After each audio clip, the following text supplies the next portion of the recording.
Welcome back to the deep dive. I want to start today by putting you in a very, very specific place. Okay. I want you to visualize the scene.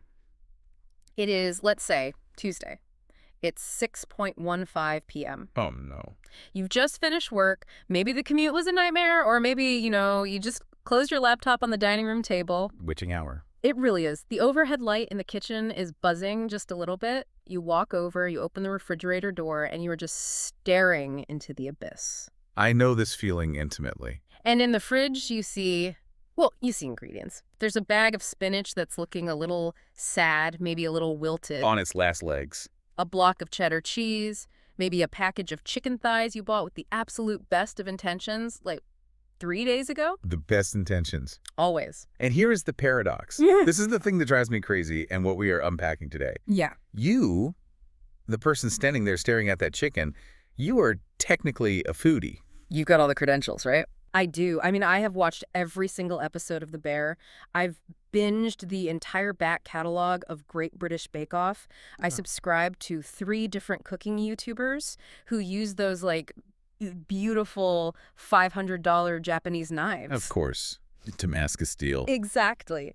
I have consumed hours, literally days of my life, watching high-level culinary expertise. So you are drowning in theory.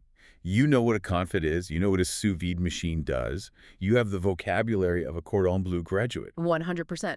But in that moment at 6:15 p.m. on a Tuesday, I feel completely and utterly paralyzed. It all evaporates. I don't feel like a chef. I feel like a fraud. I look at the chicken, I look at the pan, and my brain just shuts down. Yeah. And then 10 minutes later, what happens? I'm on the couch, phone in hand, scrolling through a delivery app, ordering Thai food.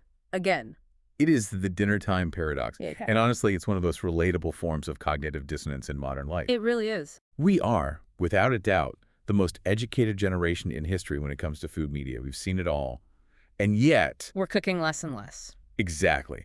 We're outsourcing the most basic human skill.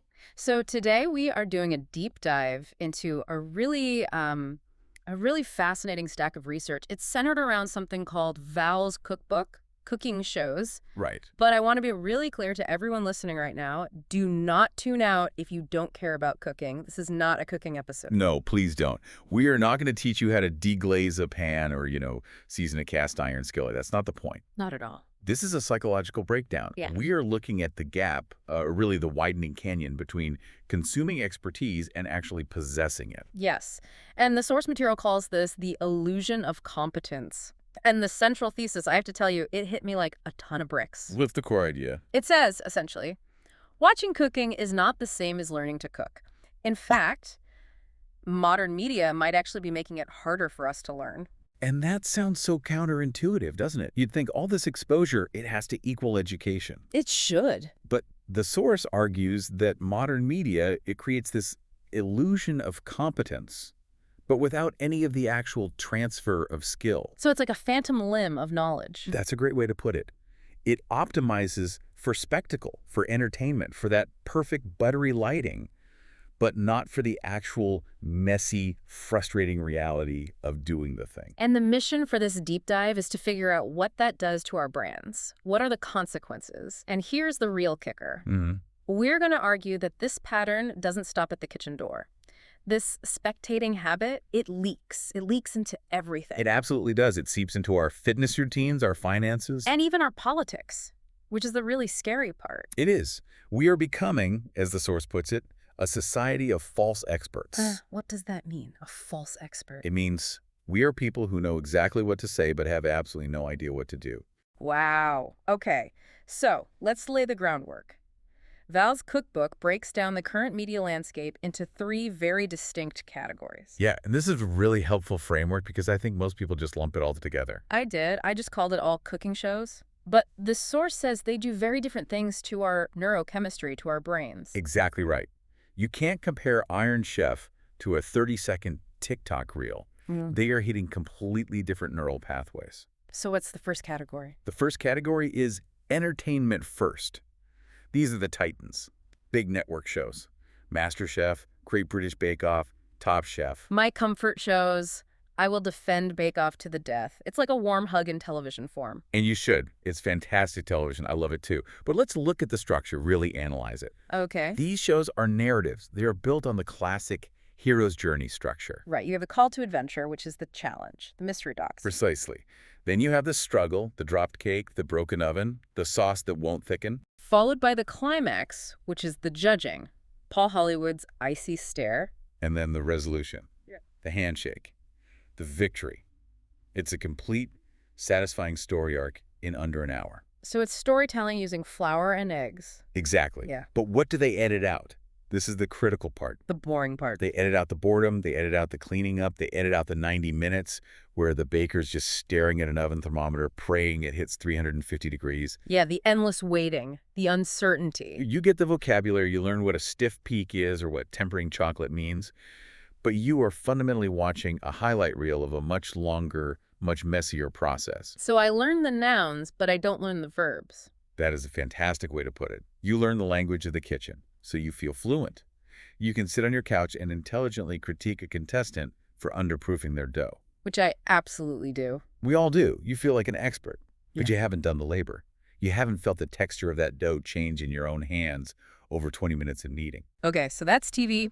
We get it. It's a heightened reality. We know Gordon Ramsay isn't actually screaming at people in real life. Yeah, maybe he is. Okay, maybe he is. But then we get to the second category, which the source calls the hybrid zone. This is YouTube. Right. The edutainers. Yeah. People like Joshua Weissman, Babish, J. Kenji Lopez-Alt, Claire Saffitz. Now, hold on a second. I feel like I actually learned from these guys. And you do. Kenji will strap a GoPro to his head and talk about the thermal physics of a smash burger for 20 minutes. That feels like real hardcore education. I've made his recipes. And that's exactly why the source calls it a hybrid zone, and potentially why it's the most dangerous trap. A trap? How? The pros are undeniable. You get clear explanations, you get technique breakdowns. But the trap is the production value. It's insidious. What do you mean by production value? Even the raw-style YouTubers use jump cuts. They use high-definition macro lenses that make everything look incredible. They have perfect mise en place. All their ingredients are prepped and waiting in these perfect little glass bowls before the camera even rolls. The little glass bowls phenomenon. I never have little glass bowls. I have a messy counter and a bag of onions I can't get open. Nobody has the little glass bowls. And the jump cut. The source argues the jump cut is the enemy of learning. The enemy of learning. That sounds dramatic. Think about it. In a video, you see a whole onion, and then snip, it's a perfect uniform dice. You see a sauce that's separated and broken, and snip, it's perfectly emulsified and glossy. It's magic. It's editing. The editor removes the hesitation, they remove the fumbling, they remove the moment you slice your finger, they remove all the micro adjustments and the failures. So my brain just sees this perfectly smooth, linear process. Step A leads to step B, leads to step C. But in reality, cooking is chaos management. It's step A. Oh, wait, the pan is too hot, pull it off the heat. Back to step A. Okay, now we can try step B. Right. It's a dance. It's not a march. It's a chaotic dance. When you watch the video, you understand the theory of the burger. You get the Maillard reaction, the browning of the meat intellectually. But you haven't earned the muscle memory of how much smoke should be billowing in your face before you flip it.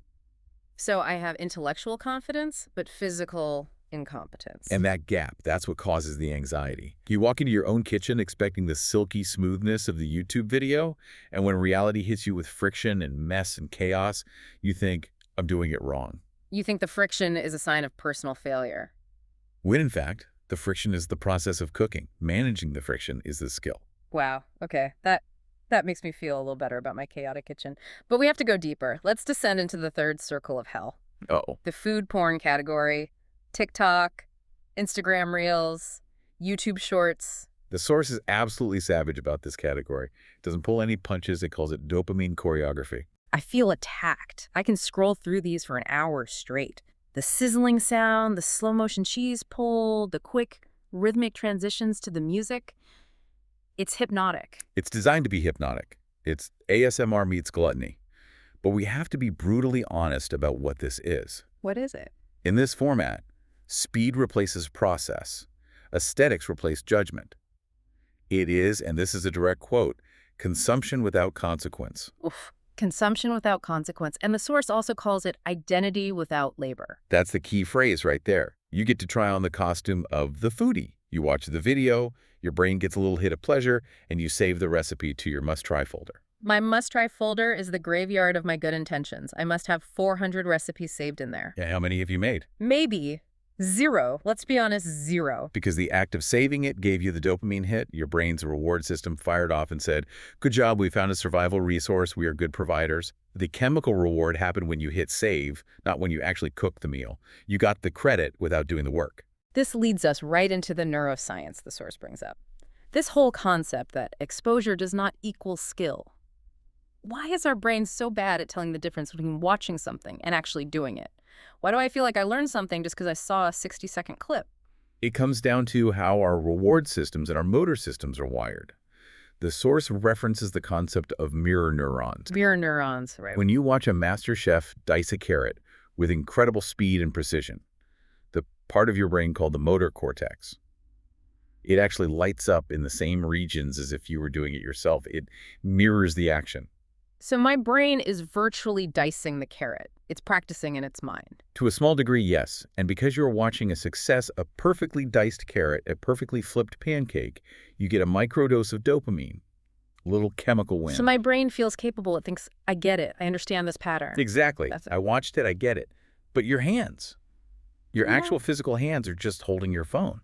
They haven't learned a single thing about knife grips or pressure. Right. They've just learned how to scroll more efficiently. So you build up this huge reservoir of what the source calls phantom completion. You've watched 100 hours of cooking content. In your mind, you feel like a seasoned veteran. You feel like you've put in the reps. But then you stand up, you go into the kitchen, and your actual nervous system realizes, wait a minute, I don't know how to hold a knife properly. My lower back hurts from standing, and I'm actually really tired. The crash is inevitable because the brain wrote a check that the body simply cannot cash. It's like watching a marathon on TV and then being surprised that you're out of breath walking up the stairs. It is exactly like that. Yeah. But we don't trick ourselves with running the way we do with cooking, do we? We know we aren't Usain Bolt. We can see the physical difference. But with cooking. We do think we're Gordon Ramsay because the barrier to entry seems so much lower. It's just food. Right. How hard can it be? Okay, I want to play devil's advocate here for a minute because this all sounds incredibly cynical. You know, stop watching, start doing. But I like watching. It's enjoyable. And the source does acknowledge this. In a section it calls the Steelman argument, it makes the case that this explosion of food media isn't all bad. No, and we absolutely shouldn't pretend it is. If you look at it historically, cooking shows have been a massive net positive for society, a huge educational force. We have to start with the patron saint, right? We have to talk about Julia Child. The absolute legend. And the source makes a really critical distinction between someone like Julia Child and a modern TikTok creator. And what's that distinction? It's one word: failure. Julia Child showed failure on camera. Oh, all the time. I remember that famous clip where she tries to flip a potato pancake or something and it just goes everywhere. It just splatters all over the stovetop. And she doesn't cut. She doesn't panic. There's no jump cut to a perfect pancake. She just scrapes it back into the pan and says something brilliant like, well, if you're alone in the kitchen, who's going to see? Exactly. She panted. She would, get flustered whiskey eggs. She would run out of breath. She showed the work. She demystified the physical labor involved. And in doing that, she gave an entire generation of people, especially women in that post-war era, she gave them permission to be imperfect, permission to try. That's the key. The message was, you can do this, even if you mess it up. The source argues that modern food porn has done the exact opposite. It has weaponized perfection. So Julia told you, you can do this even if you mess up, and TikTok tells you. Look how perfect this is. You could never. It's a subtle but profound shift from empowerment to intimidation. There were others too, right? The source mentions Jan can cook. Oh yeah, if Jan can cook, so can you. His whole thing was about repetition and knife skills. He would break down how to debone a chicken in like 18 seconds. It was about demystifying technique through sheer practice. And then someone like Emerald? Bam! Emerald popularized flavor and intuition. He wasn't always measuring. He was teaching people to taste, to feel, to add a little something extra. It was about developing a personal style. So beyond just the history, there are other benefits. The source talks about visual pattern recognition. Even if I'm not cooking, watching does teach me something, doesn't it? It absolutely does. It gives you a map before you enter the terrain. A map. I like that. If you've never made a roux before, but you've seen it on TV 10 times, You know what color it's supposed to be. You know it shouldn't be black. Right. You know what golden brown actually looks like. That is valuable information. Yeah. You aren't going in completely blind. You have a mental model of the endpoint, which reduces anxiety. And then there's cultural empathy. I think about someone like Anthony Bourdain. Huge. A show like No Reservations or Parts Unknown, they weren't really cooking shows in the traditional sense. They were empathy engines. They were about people. The food was just the way in. Exactly. They taught a generation of viewers that weird food isn't weird, it's just someone else's comfort food. The source has a great line. Culture is not a commodity. When it's done right, these shows lower the barrier to entry to other cultures. They encourage curiosity over fear. So they can be a source of motivation, too. Inspiration is a real fuel. It can normalize the effort and turn that feeling of I can't cook into, well, maybe I could try. And that's not nothing. Mm. And finally, there's identity formation. Seeing diverse kitchens, diverse chefs, different body types, different backgrounds, Yeah. it helps viewers claim the identity and say, people like me cook. So the problem isn't the existence of the media itself. Not at all. It's our relationship to it. It's the balance. It's the ratio. We are consuming 99% and producing 1%. We are, to put it bluntly, obese with imagination and starving for actual experience. Which brings us right back to the central critique. The source talks about this paradox where watching all this media can simultaneously increase our arrogance and erode our confidence. It's such a strange dynamic, isn't it? Explain that. How can you be more arrogant and less confident at the same time? The arrogance comes from the language. We feel fluent. We can talk about Michelin stars. We know what it means to deglaze a pan. Yeah. We can explain the Maillard reaction at a dinner party. We sound smart. We have the theory down pat. But the confidence erosion comes from the lack of embodied competence. Yeah. We know what to say, but we don't know what it feels like. So when we're actually faced with the task, that intellectual arrogance crumbles into physical paralysis. It's a house of cards. A very articulate house of cards. And the source really dives into what it calls the cinematic lie, the impact of editing. This is a big one. Time compression. A recipe that takes 20 minutes of active prep time gets condensed into 90 seconds of quick cuts. The omission of all the boring stuff, the cleanup, the waiting. The sensory overload, the smoke alarm going off, the cooling periods, all of the non-cinematic parts of cooking are just erased. And the result is that the viewer watches this and thinks, why is this so much harder for me than it is for them? Right. Your nervous system internalizes the edited ease of the video. It creates an expectation of smoothness. So when your real-life experience involves friction and struggle, your brain interprets that friction as failure. I must be bad at this. Instead of this is just what cooking is. Correct. The lie becomes your baseline for reality. Then there's the equipment and ingredient alienation. I really resonated with this one. Oh, this is huge. I watch these videos and I see the sous vide machine, the Ernie pizza oven, the $300 wooden cutting board, and I look at my own warped plastic board and my dull IKEA knife and I just think, I can't play this game. It's a subtle but very powerful form of gatekeeping. The subtext of every high-production video is, real cooking requires a very specific kit. And if you don't have the kit, you're not a real cook. It turns a fundamental survival skill into a consumerist hobby. I can't make that perfect steak because I don't have a cast iron skillet and a blowtorch to finish it. Which is just historical nonsense. Humans have been cooking amazing food over open fires with sharp rocks for hundreds of thousands of years. Your grandmother probably cooked the best meals of your life with one dented pot and a single dull knife. But the media convinces you that the gear is the talent. So if you don't have the gear, you disqualify yourself before you even start. And what about the shift toward competition as the default mode? Chopped? Iron Chef? The gamification of cooking. We've turned it into a zero-sum game. Who is the fastest? Who is the most novel? Who is the best? Who gets eliminated? But home cooking is the opposite of that. It's about nourishment and repetition and slowness. It's about care. When you bring a competition mindset into your Tuesday night dinner, you're setting yourself up for a panic attack.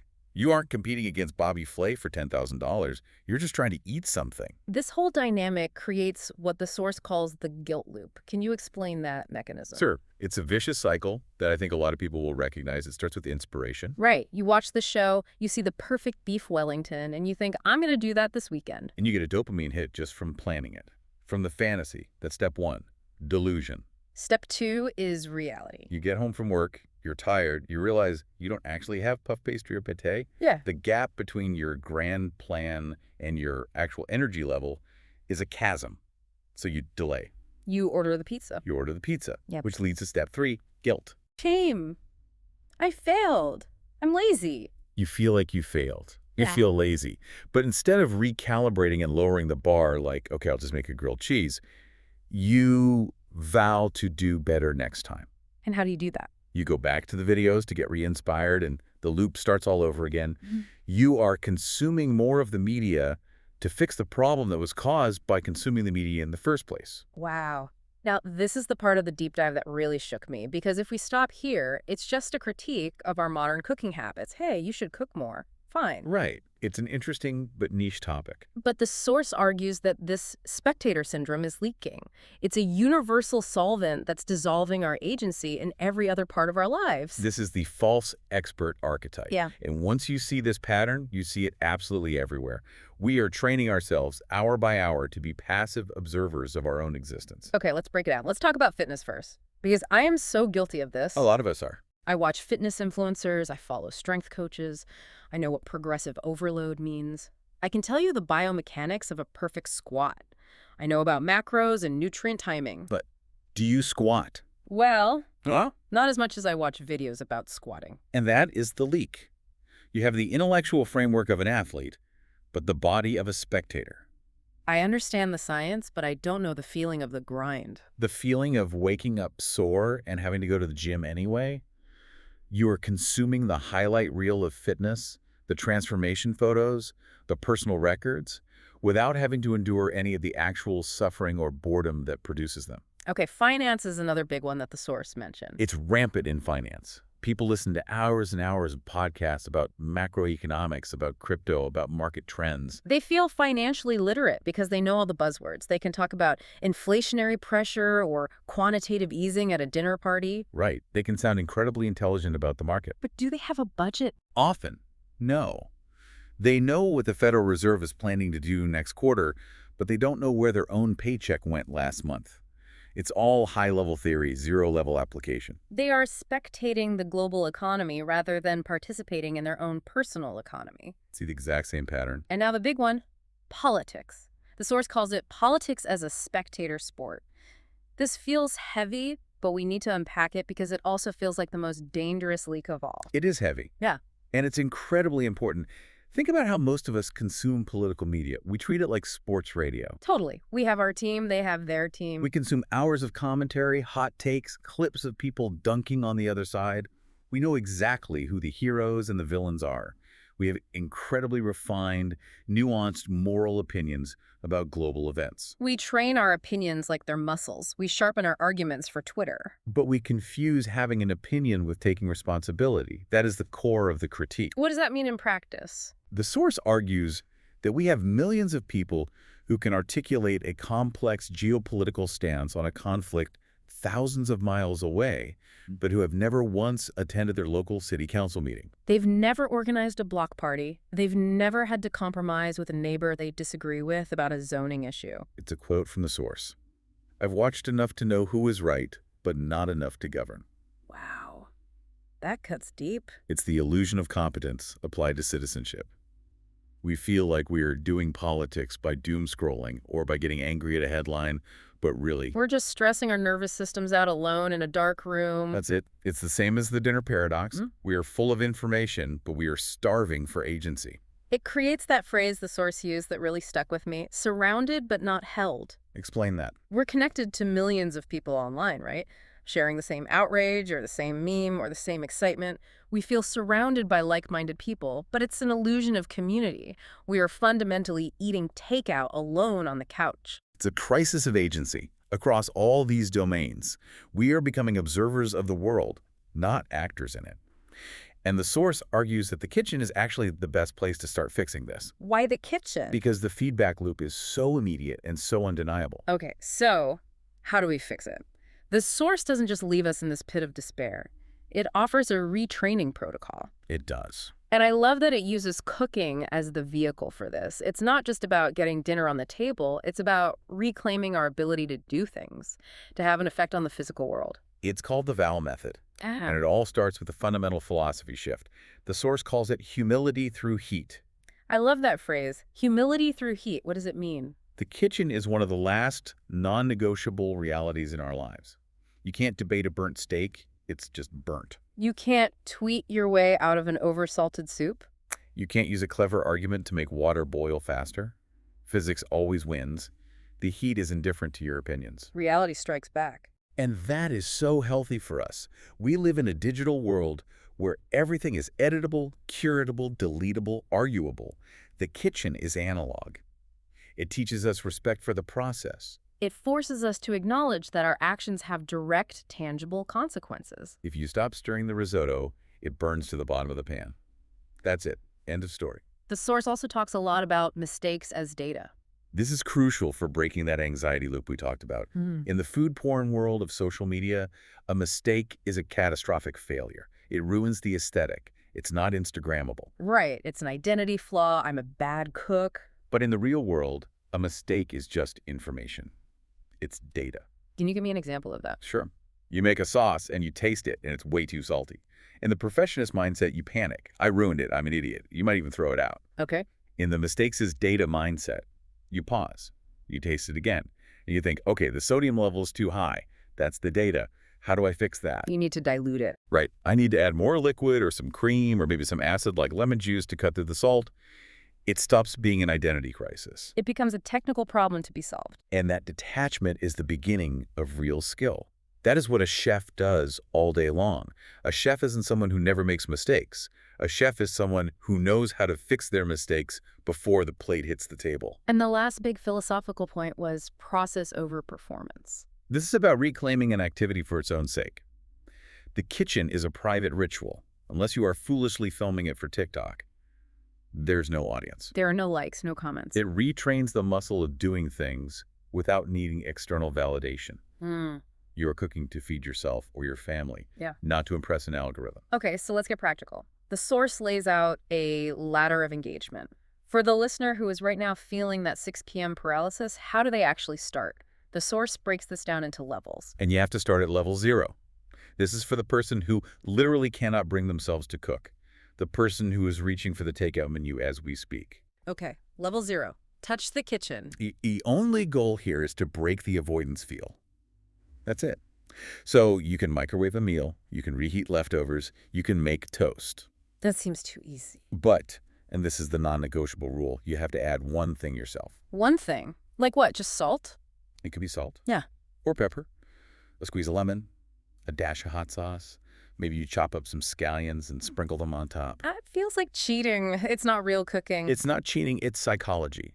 You are interacting with the food. You're making a small creative choice. You are proving to your nervous system that you can alter the outcome of your meal. You're moving from being a passive consumer of a microwave meal to an active participant. Even in a tiny way. It breaks the seal of paralysis. Okay, I can see why that works. So what's next? Then you graduate to level 1. Modify. Modify. You take a store-bought thing and you make it better. You buy a frozen pizza, but you add some fresh basil and better cheese. You take a can of soup, but first you saute some onions and garlic and mix them in. So you're learning cause and effect without the pressure of having to create something from scratch. Exactly. You have a safety net. The soup is already made. Yeah. You can't really ruin it. You can only make it better. It teaches you that your actions have positive results. Okay, this makes sense. Then we get to level 2, which is the big one. Repeat. This is the most anti-social media advice possible. Social media craves novelty. Here's a new viral recipe for feta pasta. A new hack every day. But real deep learning craves repetition. The advice is to make the same dish scrambled eggs, a simple tomato pasta, a basic stir fry 20 times in a row. 20 times? My family will kill me. They might.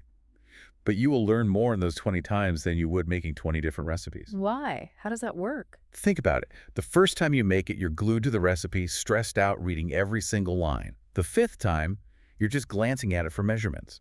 By the 20th time, you aren't looking at the recipe at all. You're just doing it. You are listening to the sound of the eggs hitting the pan to know if the heat is right.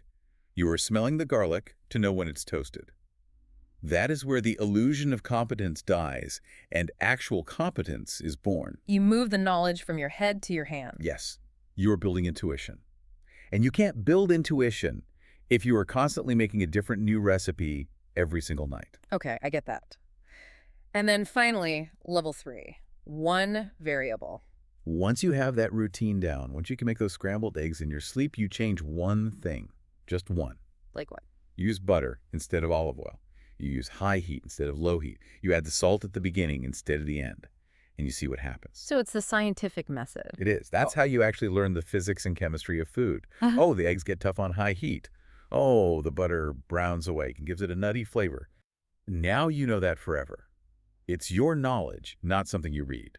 The source wraps all this up with this really beautiful concept of the climb and invisible wins. It's about redefining what success looks like on a Tuesday night. We have to stop judging our Tuesday dinner against a photo from a Michelin star restaurant or a perfectly curated Instagram feed. It's a rigged game. So what's the new definition of a win? Did you feed yourself?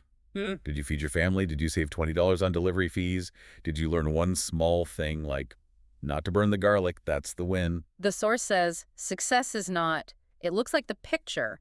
Success is, I didn't order takeout. It's shifting your entire mindset from a maximize-optimize framework, which is exhausting and leads to burnout, to a sustain-nourish framework. It's about good enough, not perfect. It's about being human. And the closing thought from Val's cookbook really stuck with me. It said, life is not a destination you reach. It's a series of meals you keep making. I love that. It takes all the pressure off. You're going to get hungry again in 4 hours. The stakes for any one meal are incredibly low. Just cook the egg. Just cook the egg. If you burn it, you throw it out and you try again. It costs 20 cents. It is not a moral failing. It's just a burnt egg. So, if we synthesize all of this, the adult approach to food media, and maybe all media, isn't to become a Luddite and burn our TVs. No, of course not. Watch The Bear. Enjoy Chef's Table. Let them inspire you. I love watching high-end cooking. But you have to recognize it for what it is. It is entertainment. It is not training. You have to stop confusing the map for the territory. Watch like an adult, cook like a human. That's it perfectly. Keep the inspiration that it gives you, but ditch the intimidation that comes with it. I want to leave the listener with one final provocation from the source, and it's a bit of a meta-commentary on what you and I are doing right here, right now. Oh, absolutely. This is the part that stings a little bit, even for us. The source reminds us, listening to this deep dive, this conversation, it doesn't actually make you a better thinker. Ouch. But it's true. It's the same principle. Just like watching the workout video doesn't make you strong. Right. We are just voices in your ear. This is just more information. You can nod along. You can agree with us. You can feel smart for understanding the dinner time paradox. You can get that little dopamine hit of phantom completion. But the only thing that actually counts, the only thing that matters, is what happens after the audio stops. When you put your phone down and you walk into the kitchen. These are meals, not muscles. Go use them. Exactly. Go make something. Thanks for listening to The Deep Dive. Now go do something. We'll see you in the kitchen.